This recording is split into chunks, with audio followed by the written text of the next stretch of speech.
My name's Cameron Ripley. I am with Purpose Home Lending. Our company license number is 2613494. Always an equal housing opportunity lender.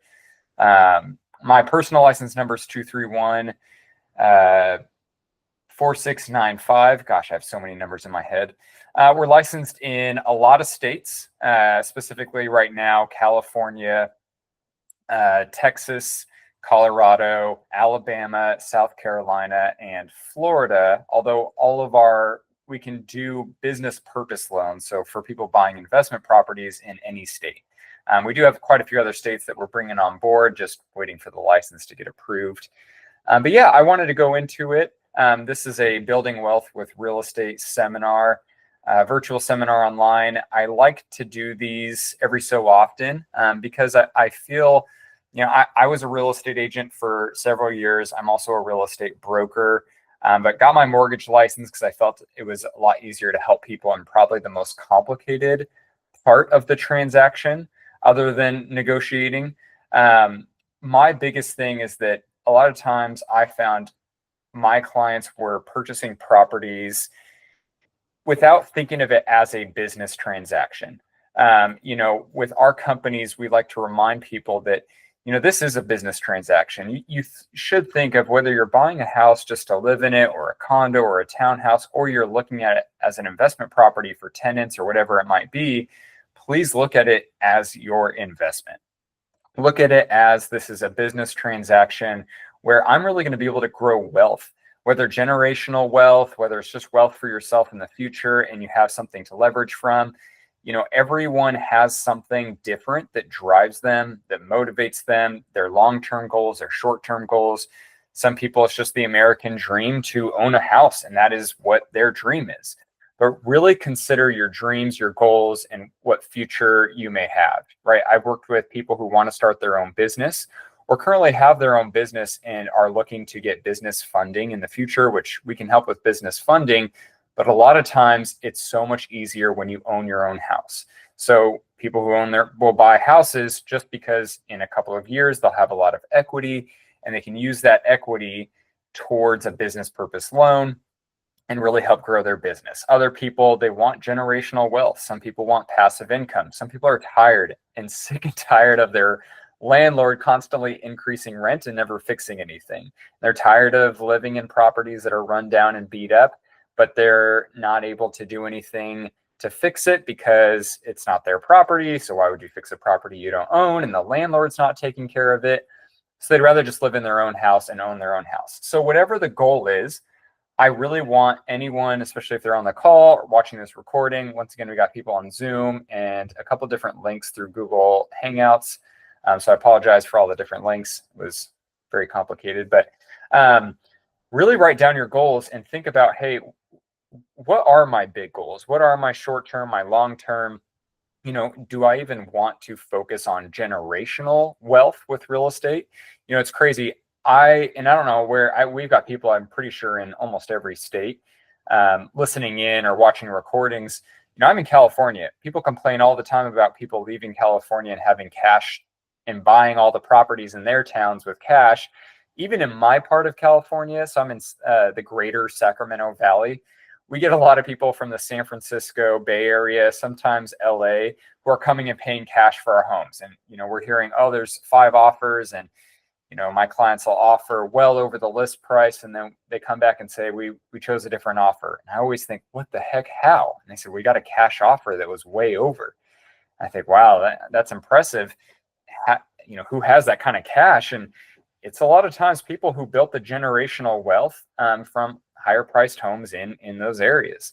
They sold those homes, they had a lot of equity, and they were able to pay cash for them. So that's something that I think everyone, if it bothers you, it should be something that you set as a goal and an ambition. So moving forward, I like to start with, hey, where are you currently at? What is your current income? How much money do you make? Do you need to make more income? What's left over after you pay your bills? Really sit down and figure out, hey, what is my situation? I think too many times I get clients who are interested in possibly buying a house or I talk to people who might want to buy a house or invest in properties or whatever it might, or upgrade or downsize, but they disqualify themselves from their own goals, right? I met an older couple recently. They paid their house off. They live in a giant house, and sorry, we got someone joining. They live in a giant house. I think it was a 5-bedroom, 4-bath house, and they are in their late 60s. They've retired. They said, we've paid our house off, but we're a little frustrated because when we paid our house off, or, we want to downsize. The cost for us to upkeep our house and to clean it, it's just too much. And we have stairs and we're getting older. We don't want stairs. Well, what are we supposed to do? If we sell our house where we bought it for, and I remember this exact situation, we bought it for $400,000. So our property taxes are right now at about an assessed value of $450,000. So we're paying 1.25% in California as property taxes annually on a $450,000 assessed value. Our property's worth $1.2 million.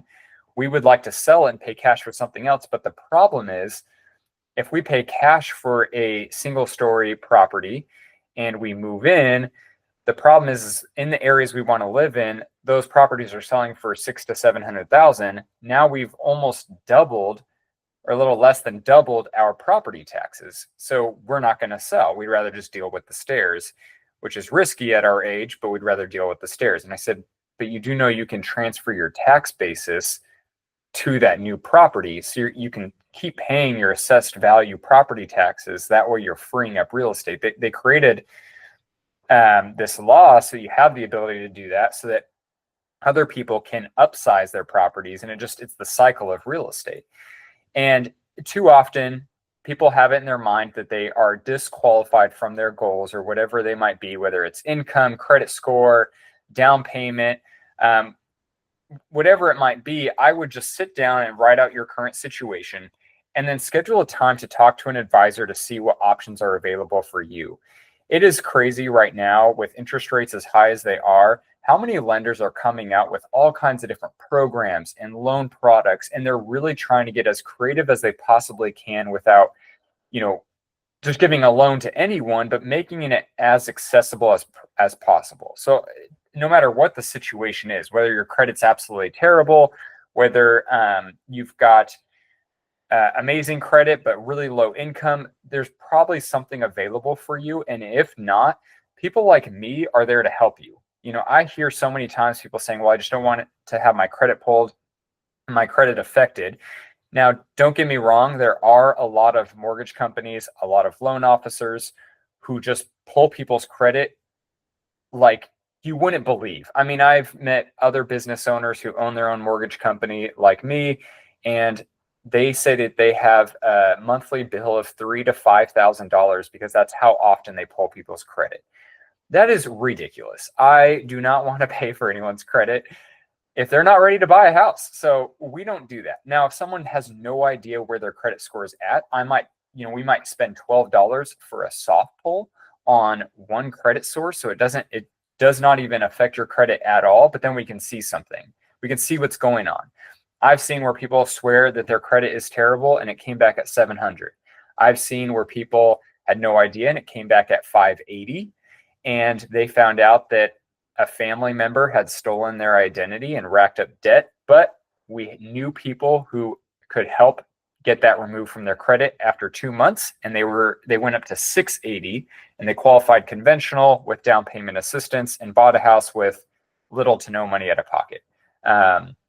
So you really want to make sure you're aware of your situation, because that helps you at least figure out a good plan.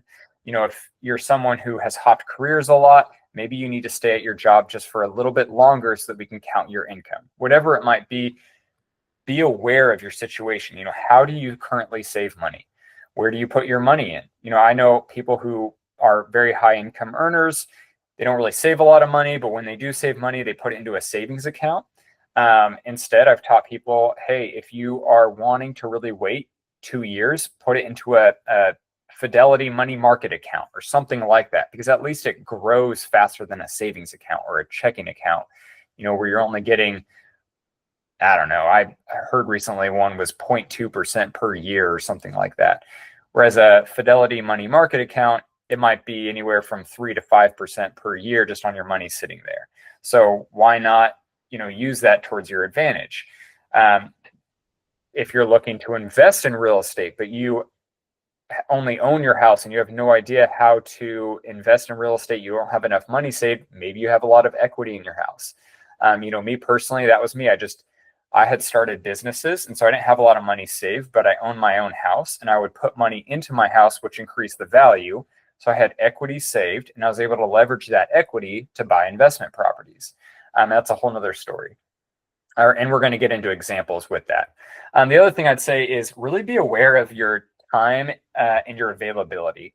How much extra time do you have in your week? How much mental strain and stress are you willing to take on? And what are your non-negotiable time commitments?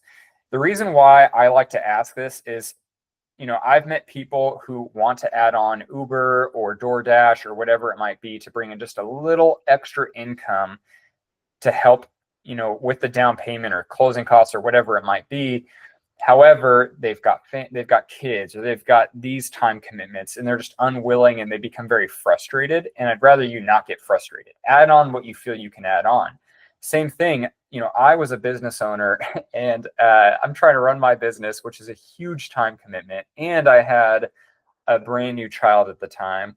And I thought I could renovate my house myself. That was a huge mistake. It took much longer than I thought it would take.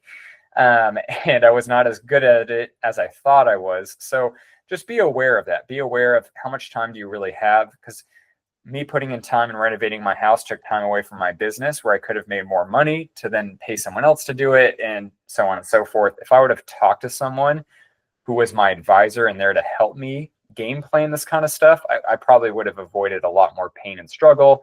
Regardless, we still made it happen. So the next thing I like to talk about is some key terms and misconceptions that a lot of people have. So, what is equity? It's the difference between, what you owe as the debt on the property and the current value of the property.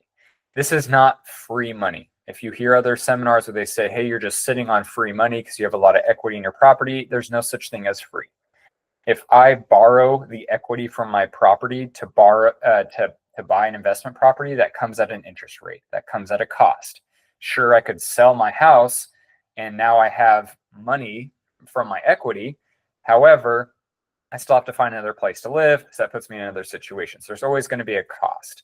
But equity is nice because you get equity from appreciation. So if I come over here to the right-hand side and look at appreciation, you get equity from two ways. One, but paying down your mortgage, which for me and the way I teach people is really not to focus on that. People spend way too much time focusing on my goal is to pay down my mortgage. And I've met too many elderly, people who are 60 plus, 65 plus, who spent their whole life believing that in order to retire, they had to pay off their mortgage, but they had interest rates of 2%. And then they had money in the stock market that was growing at 7%. This is an exact example I was thinking of. Actually, my mom was this exact example. And I said, Mom, you're paying down your mortgage, which has a 2% interest rate, instead of putting more money, that same amount of money, into something that has a 7% interest rate or, 7% return. Why are we just throwing away money here? Plus, the problem I ran into a lot is a lot of the older communities or, older homeowners were not putting money into renovating their house. So now, they've paid down their mortgage, but they don't have as much equity as other houses in their neighborhood because there's no renovations. And there's been a huge shift in our society where people do not want to have to do the renovations themselves. So if you could, instead of putting more money, paying down your mortgage, put more money into adding value into the property, and your value is going to grow so much more. That's how we build equity, right? There's a compound effect. If I spent $15,000, let's say, to renovate my kitchen and floors, that doesn't mean I add $15,000 to the value. If I look at comparables, a lot of times that adds 25,000 in value because people don't want to have to go through the time commitment to do that. So appreciation is just your natural growth, your natural increase in value year over year. The best way I can describe it is I have, I'll just put it this way. I have some tech friends who think they know everything. Great guys, but they think they know everything. And they keep talking to me about, hey, when our value is going to finally drop? This is crazy. Values have just increased so artificially. And I said, well, have you continuously gotten a pay increase every single year? And they said, yes. I said, how much has that pay increase been? For their industry, it was 8% each year. I said, well, listen, if you keep getting pay increases every year, then that means everyone's probably getting pay increases every year, which means the affordability for houses is, the buyer pool is going to constantly increase, which means more people are going to be able to afford higher priced homes. So the values are just going to keep increasing. If you see all your coworkers losing their jobs in your area and they aren't offering a pay increase anymore, sure, values are probably going to stall out, if not decline, but that's what you have to look at. You can't say it's artificial, right? So based on each area, there's appreciation. When I talk to people about, hey, is it worth buying in a certain area? I like to look at the average appreciation. People constantly throw a fit and they say, I would never buy a home in San Francisco because a condo, a 2-bed, 1-bath condo goes for $1 million. And I say, well, but let's look at the average appreciation. It might go for $1 million right now, but I bet you people said the same thing back when it was 400,000 and the average home price for a regular home in a different area was 200. But that person's now selling their condo for $1 million. So we always like to look at, hey, what is the appreciation? Just the natural increase in the value of your house. That's totally different than me adding value and me paying down my mortgage. Okay, and then the last concept I really like to talk about is PMI or MI, mortgage insurance and down payment. Most people believe you have to have 20% down in order to buy a house. That is not true. Okay. There's down payment assistance programs for first-time and non-first-time home buyers. There's VA loans, there's USDA loans where you could do 100% financing with little to no mortgage insurance. If I put 18% down, I might still have mortgage insurance, but it might be $16 a month. That has happened to me recently where a client wanted to pay off their cars because their cars were $1,000 a month payments. So he put 2% down less because his mortgage insurance was $16 a month and paid off his cars. So you don't always have to put 20% down. Like I said, there are so many different options out there. I would really talk with someone to see, hey, what's the best? I have people all the time that are texting me, hey, I found a house I really want to buy. What's the difference between 3%, 5%, and 10% down? And I show them examples. Here's 3%, 5%, 10%. Here's FHA and conventional for all three of those down payment examples. I think this one's the best, but that's up to you. And we go over the options for them. Okay, next is when you get into investing in real estate and you look at things like, hey, I'm buying a property as an investment. What are some misconceptions that you hear a lot? Now, understand that when you go on YouTube, you're going to hear all kinds of things. And unfortunately, a lot of people are just trying to sell coaching programs. Doesn't mean that what they say is necessarily wrong. But I would just be careful of certain things, right? Sometimes people focus a lot on cap rates or capitalization rates. And there are some misconceptions about it. When I look at investment properties that are for sale, a lot of times they'll say, well, there's a cap rate of 7%, which should mean it's a 7% return on your investment. But does that mean on the gross income the property is producing or the net income the property is producing? Is that based on how much I've invested or the total purchase price? I like to tell people, focus on your cash on cash return. So if I have to put 30% down on a property for whatever reason, and it's bringing in X amount net cash flow, so after all my expenses, what is my return? Because does it make more sense to put money in the stock market or in that property? At the same time, I always want to look at, hey, what's the upside potential? Can I add value to the property? Let's say, I'm in the Sacramento area. A lot of our apartment complexes in larger multifamily complexes, whether 4-unit, 3-unit, even some duplexes in our area, they have been owned by the same people for 20 plus years, if not generational ownership. The thing that happens with that is people stop increasing rent. They stop adding value to the property. If I don't care about my property, my tenant won't care about the property. If I keep trying to increase the rent without adding value to the property, my tenant is going to start to think, why am I paying so much for rent at this place when I can get something down the street brand new? Which happens all the time. And then people get frustrated and they say real estate isn't worth it. And then they sell off the property. But they forget that, hey, you got to add the upside potential. You got to look at, hey, is there room for me to increase the value by upgrading the kitchen? Therefore, I can justify increasing the rent or asking for more in rent versus what the average rental rate is in my area. There are a lot of great tenants out there. Some people who are just professionals who just want to rent a place. They don't know where they want to live. They don't really care about buying, whatever it might be. Their goal is their goal. And they just want a nice place to live. So I like to take the approach of I'm going to add that value. This brings me to the tenant issues. I hear all the time people tell horror stories. I'm in a very litigation heavy state where the courts typically take the side of the tenant over the landlord. And I hear people all the time tell me horror stories. But the thing that I always ask them is, did you do any tenant screenings? Did you do a background check, a verification of their income, of their credit? I wouldn't say every time, but I'd say like 98% of the time, whenever I hear a horror story, they say no, they did not do any tenant screenings. To be honest, a crazy amount of the time they say, oh, this was a friend of a friend, or this was a family member. And it drives me crazy. Okay, this is your property is your business. So I would just look at it that way. Okay. The other thing is communication. It's they never communicated with their property manager. They didn't communicate with, if you hire a property manager, with the tenant to just try to figure out a solution to whatever the situation might be. The other thing is I like to look at quality over availability. So people will list a property for, let's say, average rental rates are $2,700 a month. They're like, well, I'm going to list it for $3,000. And that's great because you're going to all of a sudden find someone who's willing to pay it.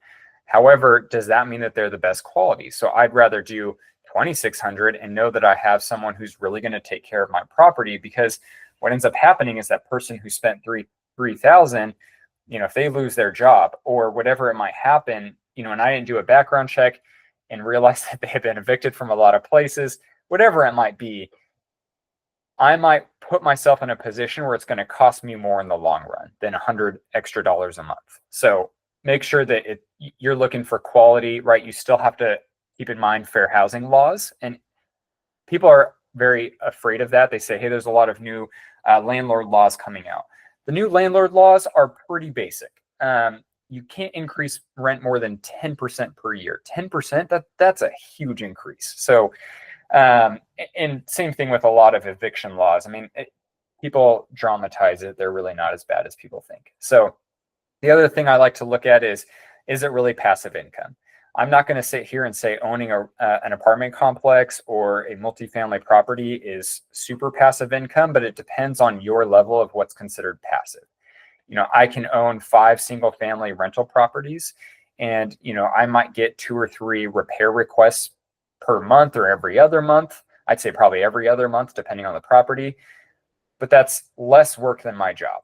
That's more work than maybe something else. But at the same time, it depends. Like, I want to look at it in the standpoint of how much value am I increasing? Because maybe in my 60s, yeah, I don't want to have to deal with 3 repair requests a month, but I'm willing, but I've built enough equity in my properties that I can sell them, do a 1031 exchange to something that is a lot more passive, like a syndication or a real estate investment trust, which that's a conversation for another time. The other thing I like to start off with as you go into looking into investing in real estate or buying a house is, this is a question I get all the time. Do I start off small or do I go big right from the beginning? I put a QR code up here because last time I did one of these seminars, people asked all the time for me to share my calendar link to schedule a one-on-one with me or someone else. And apparently the feedback I got was I didn't share it enough. So you'll see the QR code as we go through the presentation, but feel free to scan it and schedule a time to talk. I'll also share this recording after with anyone who signed up, as well as our calendar link. So feel free to schedule a one-on-one if you'd like. The reason why I put it on this slide is it really depends on your situation. I can't say, hey, go big right from the beginning, but it depends on your availability. Yes, if I look at appreciation, so I'm in California. In my area, average appreciation is about 7.25 to 7.5%. So that's the increase in values of properties over a 10-year period is about 7.25% every single year. If I buy a property at $200,000, that means that increase is based off of 7.25% of $200,000 versus an increase of, if I buy a property at $500,000, that's a much larger increase because it's a percent. But not everyone can start off at that place. So start off where you can start off. Just because a property is more expensive doesn't mean it's riskier, right? Just because it's more units does not mean it's necessarily riskier. And that's what we like to evaluate with people is, what is your risk tolerance? How much money do you have saved? If you're looking to buy a 5-unit apartment complex because you have the money for the down payment, do you also have the money saved if 2 HVAC units, the air conditioners went out tomorrow? If the answer is no, then let's maybe scale down to something else that you have the down payment for that keeps some money in reserves so that you can make major repairs if needed. Because it's the law, because it gets really hot where we live, that if the air conditioner goes out, you do have a certain time limit that you need to fix it. So it's just something to always keep in mind. And that's why I put the QR code on here, because I really like to go over these situations with people. I mean, I've taken someone who is fresh out of high school, looking to get got their first job, and they're wondering, how do I buy my first house? Where do I go? What do I do? Their situation is going to be a lot different than someone who may have children and working 2 jobs, which I've helped that person. I've helped the person who is in the tech industry, single individual. They make, $400,000 a year. They work on their own schedule. Their situation, once again, is going to be a lot different than someone else. I've had the lawyer who makes, almost $1 million a year, but now they're getting taxed 40 to 50% of their income, and they need to offset that by buying investment properties. So how do we look at that? The great thing is everyone has the same potential to get to the same spot. Some people, right, they might get there faster, but it doesn't matter.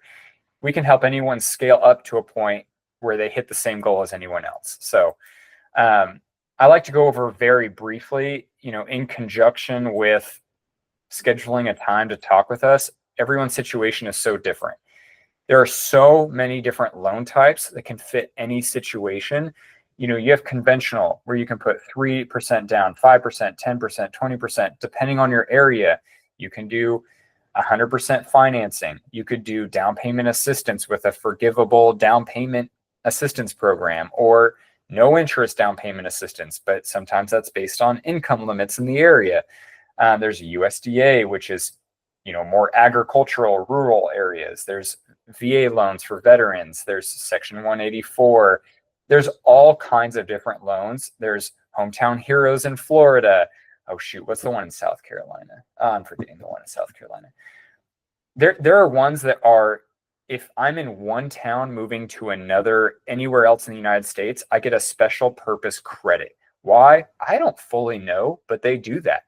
So it's important. There's fix and flip loans. There's hard money loans. There's home equity lines of credit. There's you can use the income that the property is producing in order to qualify for the mortgage. So I've had people who have switched employers constantly, but they got this killer deal on a duplex where they're going to live in one side and the other side's rented out. But the rent that the other side is generating is covering the cost of the mortgage. And so they didn't have to they didn't have to show any outside income in order to qualify.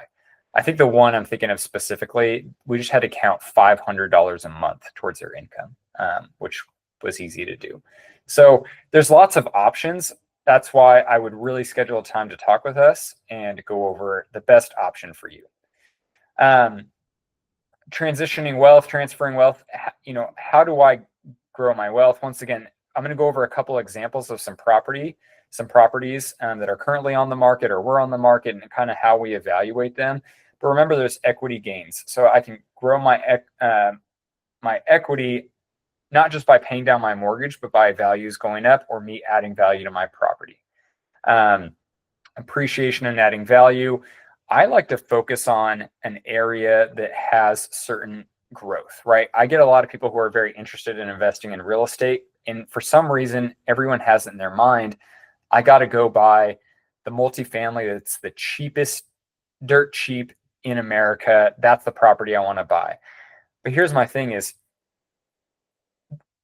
unless if that's the only property I can buy because it's the only amount of money I have, that may not be the best deal. I want to look for areas with good appreciation, right? Where values have been increasing. If I go and look at an investment, so I had a guy recently, we're licensed in Alabama, reached out about this 4-unit complex for $100,000. And I said, well, why do you want to buy this 4-unit complex for $100,000? And he just said, well, because it's so cheap. I said, okay, well, average appreciation, whoa. And I'm like, average appreciation that year is actually, it's like 1%. I said, well, how much money do you have to put down? And we eventually came where he had enough to put down an area with 5% appreciation. And it helped him scale his portfolio more. So we like to really focus on those kinds of areas. Now, we also look at, hey, do I need to add value? Because obviously I need to set aside some money for that as well. Now, keep in mind that there's always something called a 1031 exchange. This is something that if you currently own investment properties, but you don't want to have to pay the property, the income tax or the capital gains tax when you sell that investment property, a 1031 is you defer your taxes, right? I'm not a tax professional, so definitely talk to a CPA, but you defer your taxes. So you wait to pay that income tax. I've got $200,000 in equity that I've grown over the last year. And so that would essentially, I'd be hit with a huge capital gains tax. Instead, I defer it because I send the money to a 1031 exchange company. I don't touch it myself, right? It doesn't hit my bank account. And then I find a better investment property and I buy that property. So I don't have to pay the tax on that increase in value. Choosing the right market. Once again, here's the QR code, because I get very nerdy about this kind of stuff because I feel like too many of my past clients were not, including myself when I first started investing in properties, is you really want to look at, hey, is there job growth in an area? Is there business growth in an area? If there's no new businesses growing in the area, then that probably means the job market's going to stall out. If I've looked at areas where it seemed like the new business growth had not increased, but for some reason, property values had jumped up. This was 2020 COVID times, and people were moving everywhere because of remote work. But how practical is that in the long run? Are people going to stay remote? I don't know. You don't know. So you're kind of taking a gamble in this area. I also like to look at what are the types of jobs, because then I can look at, okay, if the job market is really strong, because the majority of jobs are coming from, my area where I live, hospital workers. So when I'm looking at average or median area income, I'm not looking at for the entire area. I'm looking at for hospital workers, because that's important to me, because that makes up the majority of jobs in my area. If I just look at median income, whoever's running the study, I don't know, are they talking about high school type jobs, or are they talking professional type jobs, right? In my area, restaurant workers don't make a killing because it's a lot of college age kids, high school kids. When I lived in Las Vegas, that's a lot of grown adults, but also their income is crazy higher in restaurant type jobs than my area. So it's just important to pay attention to the type of jobs, the type of income. Is there growth?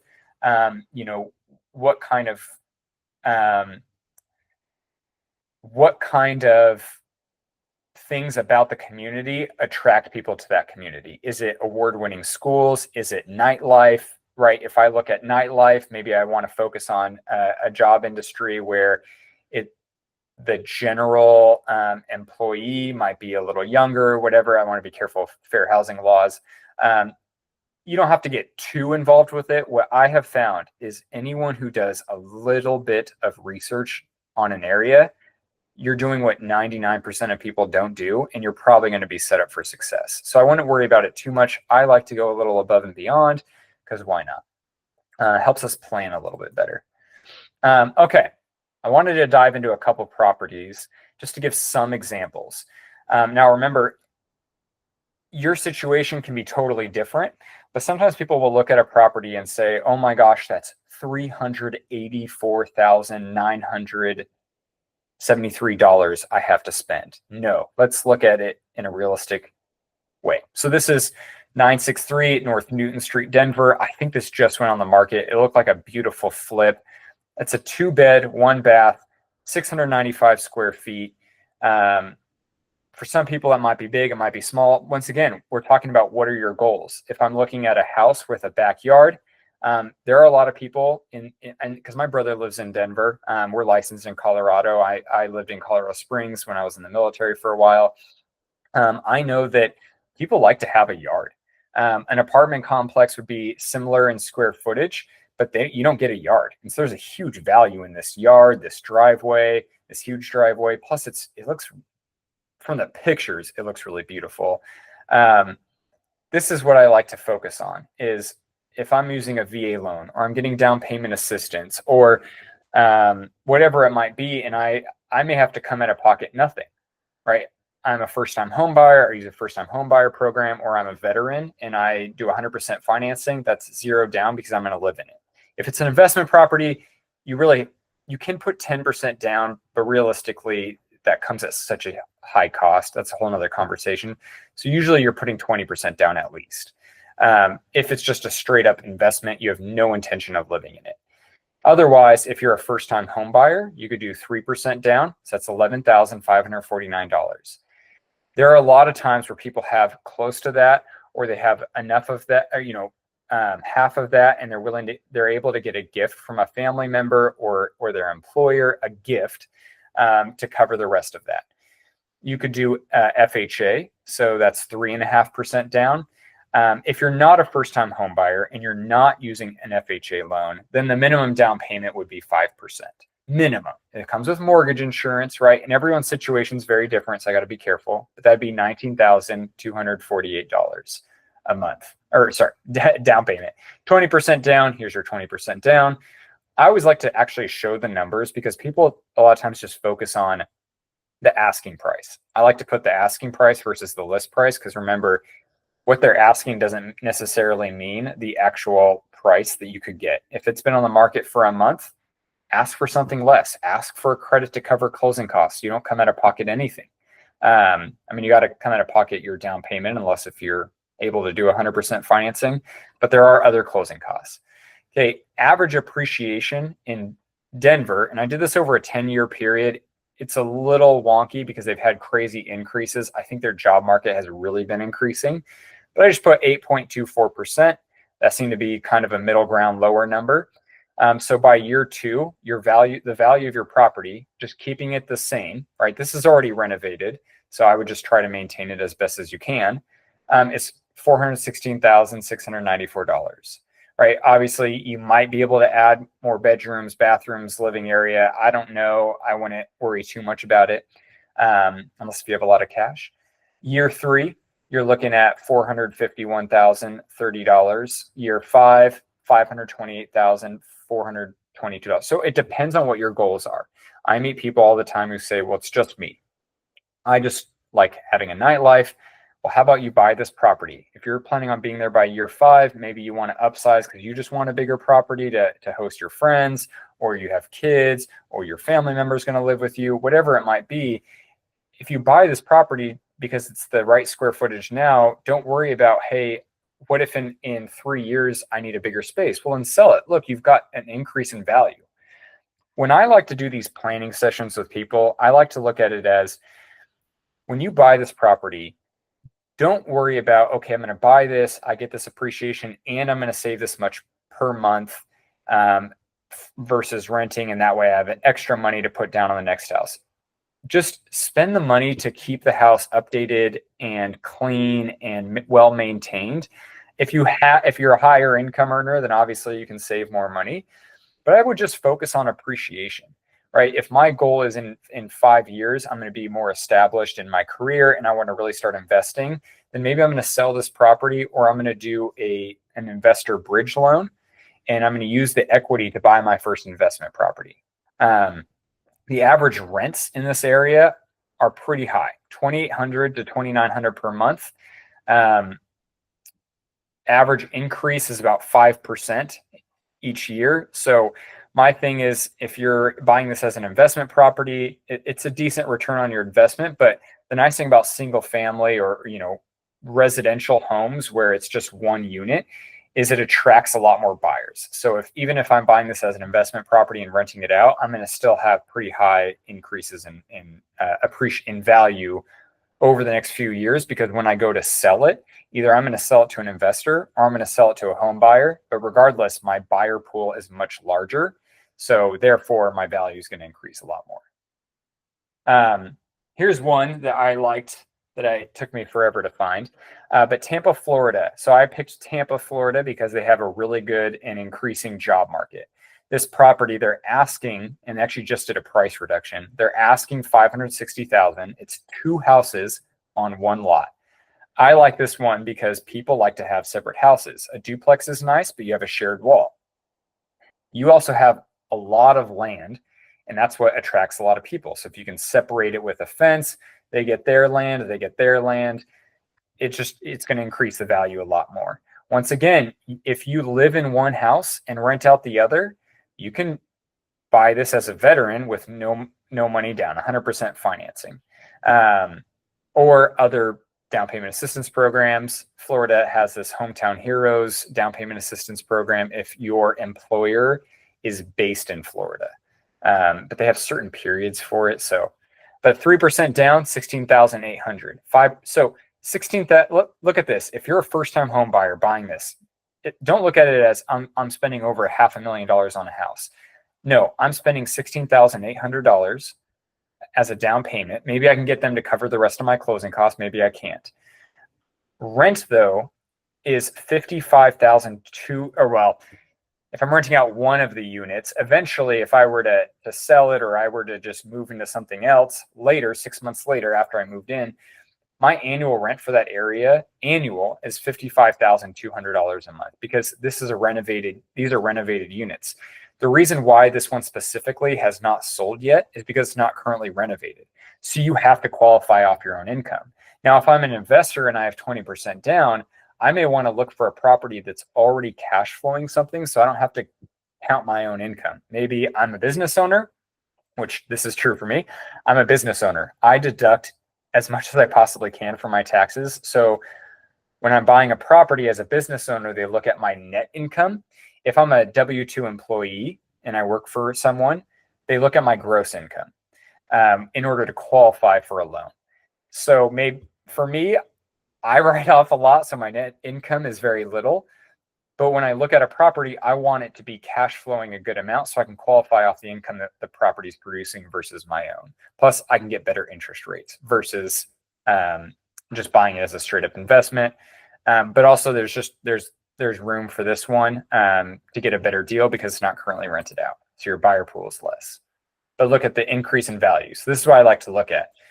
This other one, yes, you're going to have a little less, couple $100,000 over a 5-year period. This one, same thing, but you're just growing at a faster rate. I like this other one, depending on the areas you look at. So here's a good investment property for people who want to qualify off the income the property is producing. So it's 2 houses on 1 lot. This is the town I live in, Roseville, California. Asking price $425,000. 2 houses, 1 lot. This one's pretty small. This one is a lot bigger. This one had not been renovated. Principal, interest, taxes, and insurance. With today's, I just did an average, so don't worry about this. But if this is your principal, interest, taxes, and insurance, $2,496 a month. and the current rent right now is $2,500. So the front house, this big house right here, is being rented out for $2,565 a month, and this house is vacant. So I could buy this property and live in this house, keep this one renovated. I now have a debt service coverage ratio loan of 1.0276, which means I could probably qualify with some lenders off of the income that the property is producing versus any of my own outside income. Minimum required outside income, 0, right? Possible 2 to 3 year flip is what I like to put at this. This is a property I was looking at for an investor friend of mine he's trying to get into investing, but doesn't have a lot of money saved. So he is going to be putting 20% down. But anyway, he wants to buy this, right? His target sale price is $800,000 because he has a goal to buy a large multifamily. He would end up having $365,000 in equity. So essentially what we looked at is when you're living in this house, renovate it as much as you can. We then looked at what are for this 1 bed, 1 bath, I think it's 600 square foot house, what are the rental rates for that house? And we said, okay, your goal is in 1 year to renovate that, rent it out to someone else, move into this house or don't. But when they move out, renovate this house. Now you can sell it. You can increase rent, right? You get a new tenant in, they're paying a higher rent because it's a renovated house. He's going to find ways to add value because his goal is when I see that my value is $800,000, I'm going to sell because I have $365,000 in equity, and he wants to upscale to a property kind of like this. This is not the one we looked at. The one we looked at is already off the market, so I just use this one as an example. This is their asking price is $2,250,000. This is a 15-unit apartment complex, 1 2-1 unit and 1 large studio, and then 13 junior studios. 20% down was $450,000. So what I like to look at with people is when they see this, they think, oh, wow, I could never buy a property like this where my monthly income is $17,200 a month. Ignore the PITI. I was doing this as a quote for someone, but $17,200 a month. My quote that I was giving for someone was their target sale price was this because they were going to have $659,600 in equity. Okay. My thing with this is, all the time I get people who say, well, I'm never going to be able to buy a property for $2,250,000 or have an income like that. I only make $2,000 a month, $3,000 a month. That's why I like to go back to here where we can focus on where can we get you to start off? How can I get you to a point where in 5 years you have more equity built in where you could sell that property and maybe use some of it to buy the 2 houses on 1 lot, where you can then really increase the value and then use that equity to go and buy this one or this one. And now you have enough, right? This one that has a lot more upside potential because this unit should be rented out. These homes should be more renovated because when they're renovated, they're renting out for, this house could rent out for $3,000 and this house, $2,800. I believe this one for $1,800, right? That's how we get to a point where we have enough value and equity to buy a property like this. Is this a lot to manage? Yes, that's why you hire a property manager. If you're bringing in $17,200 a month, you have enough money to hire a property manager. But also there's a lot less risk. Some people say that's overwhelming to think about owning a 15-unit apartment complex. It's really not, because if you have 2 people move out, it's really not affecting you as much as if one person moves out of this 2-unit house or one of these 2 units. Because if I'm having to pay a mortgage and one person moves out, there goes half my income that helps pay for that mortgage. Versus 15 units, one person moves out, 2 people move out, it's not as big of a deal. The nice thing too is my cost to renovate each unit is a lot less because they're smaller units. So when I renovate 1 unit and I increase the rent, that gives me a lot more increase in equity and allows me to renovate another unit. I don't want to bog anyone down on the call today about how we look at this. We do have other seminars coming up that I'll share with all of you after that goes into more detail on larger apartment complexes and how we really look at that, because I think it's a good goal for people. I have a great friend recently. Well, he was a client that has become a great friend. Older guy. He said, I grew up in, oh shoot, where did he say in California? I think Oakland. He grew up in Oakland, California. He bought his first condo, and he told me that, the day he moved in, gunshots or bullets went through the wall or something. He told me this crazy story, but he stuck with it, and he eventually kept upscale, using the equity to buy more properties. Eventually, his family thought he was crazy. Bought a 4-unit, a fourplex, lived in one unit. It was 1.2 million, and it was cash flowing all this stuff. Well, he renovated the units, kept moving into each unit when a tenant moved out, and renovated it while he lived in it. He later sold it for 2.5 million, and he's like, I now have 3 apartment complexes because I really learned how to do it. I learned how to budget starting from the beginning. I learned how to budget and get to a place where I could buy these units and really increase the value and the equity. And he's like, I have 3 apartment complexes now. I'm able to assign my family members a monthly stipend so they don't really have to work if they don't want to. It's just really interesting. It's always cool to me to hear those kinds of stories, and generational wealth. Every year he likes to take a family out to a really high-end, nice dinner because that's what's important to him and that's his goal. So once again, wealth building it's a first, second, third purchase. It's not just, hey, I buy one property and I focus on that, but it can be that, right? I see people all the time that pass away and they left their property to their family, and they own it. They owned it outright, and it was a great gift to their relatives. But we like to plan on what it is for you. Where do we start? How do we scale up? I say set the biggest goal you can, because it helps us really backwards plan from there. Short-term, long-term loan programs. There's all kinds of programs available depending on your situation. We can do, our company specifically can do all kinds of loans, fix and flip loans. We don't really have a lot of hard money investors, but I found when people are asking for hard money, we actually have better options. For some reason, they just think that they could only get a hard money investor. And so just schedule a time, talk with us. Like I said, I'm not going to pull your credit because I don't want to.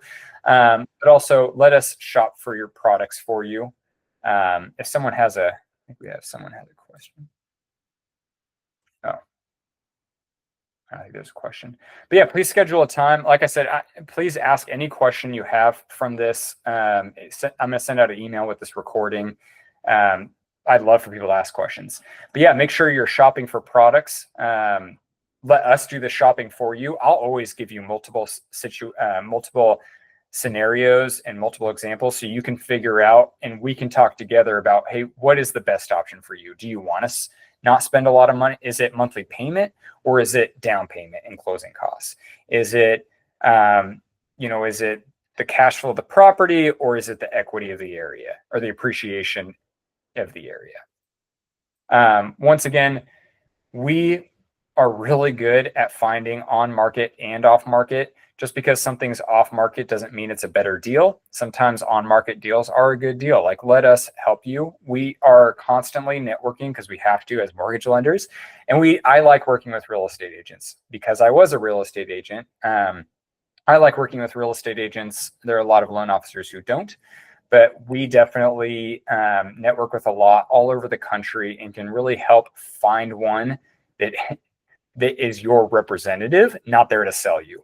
And I kind of have figured out the art of finding those people. There are a lot of real estate agents who are great, and there's a lot that aren't. And some just want to sell you on a property, and some that are really truly there to help you and guide you. And if you don't like the property, it's not theirs, so they don't care. And then last, I always like to reiterate on is we're a broker shop, so we can shop multiple lenders. Don't disqualify yourself. Just because one lender says no doesn't mean another one wouldn't say yes to a specific situation. Let us help you. And that's pretty much it. Once again, I'd love to schedule a time to talk one-on-one with anyone. If anyone has any other questions, here's our calendar. Me, my team, any of us, we have lenders in all kinds of areas. If you want to meet with someone in person, we're more than willing to do that, or otherwise we can just meet online. It's as easy as a 30-minute phone call to get a rough idea of your situation, and then really go from there. So